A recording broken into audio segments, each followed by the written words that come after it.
hand when I step on that court because I'm playing basketball. And you say, well, the young dog's gonna chase me around. Well, I'm not going to bark too far away from them either. But in the NBA's bizarre economy, Scottie Pippen was underpaid. And it could be argued, playing with Michael Jordan, he was also underappreciated. I don't think it was coming apart. I think more than anything, they were questioning his judgment as far as, was he able to play or not.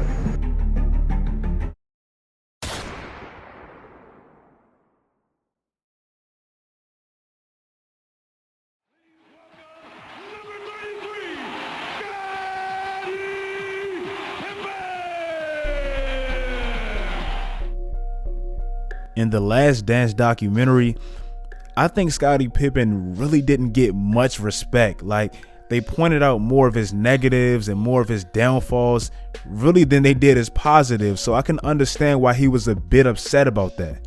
And after 1998, it seemed like Scottie had one of the more intriguing post-Last Dance stories because it seemed like he got put in a great situation, but nothing really happened.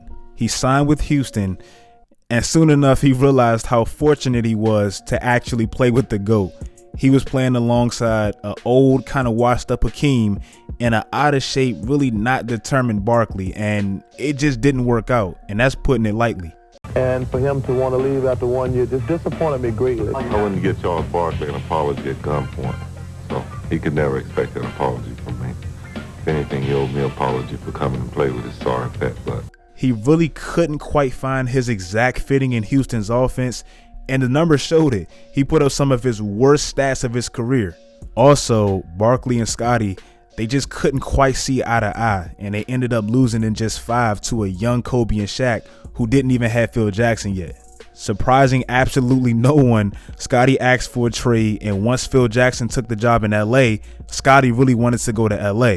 But luck really didn't fall his way, and he ended up in Portland. And as crazy as this is, the team that he wanted to play with so bad, he played him in the playoffs 3 straight times, and he lost 3 straight times. So I know he was kind of mad about that. Kind of coincidentally, even though he left on bad terms in 1998 with Chicago, he ended his career actually in Chicago. He only played 23 games, but that's where he ended it. So that was kind of cool.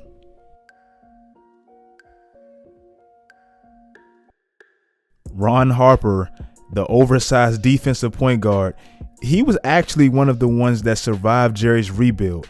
He stayed for only 1 more year, and he was kind of lucky for that. The following year, he got to follow his championship coach and start for the new Dynasty for at least 2 more years. He was getting older, and his production significantly declined, and he even got benched for Derek Fisher in the last finals he won.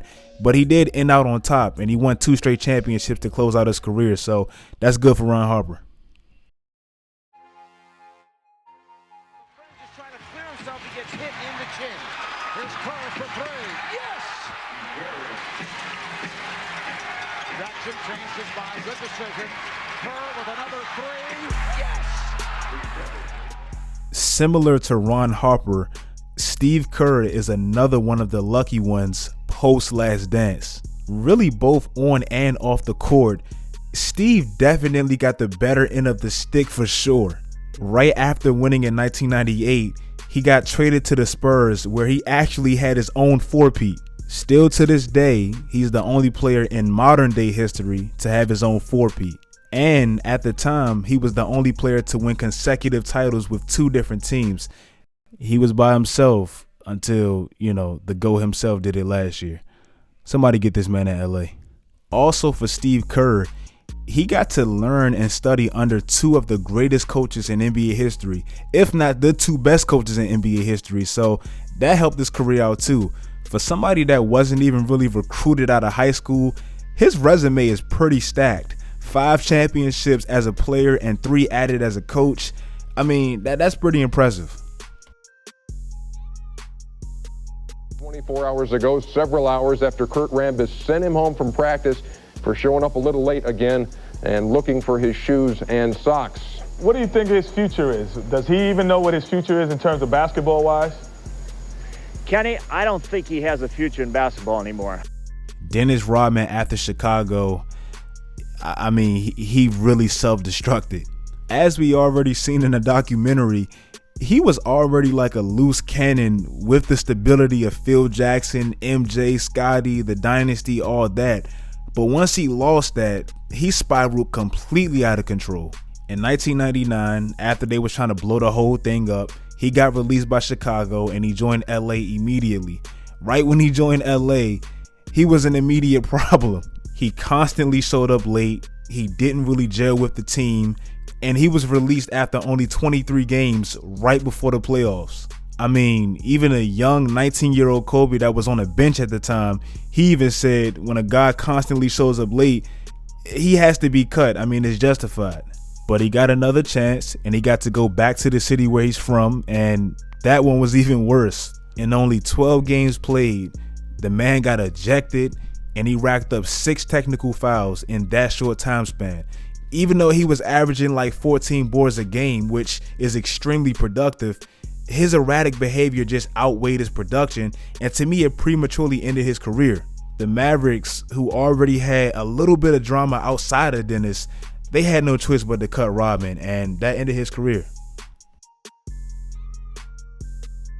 Toni Kukoc, he was another player that survived the Jerry rebuild for at least one more year, and he actually had his best statistical year right after everyone left.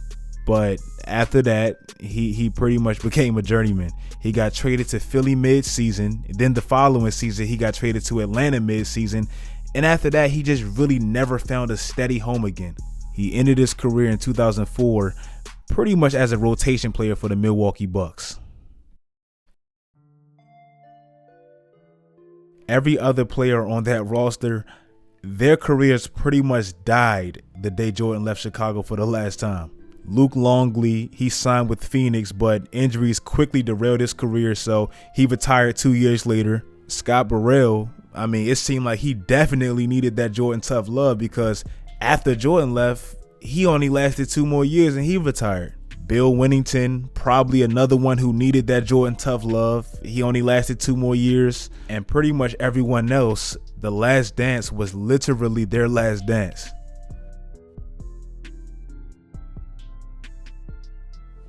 What is the biggest difference between the Michael Jordan of today and the Michael Jordan who made the last shot against the Utah Jazz? And could you compare the feelings you have today with the feelings you had in your first game of your first comeback?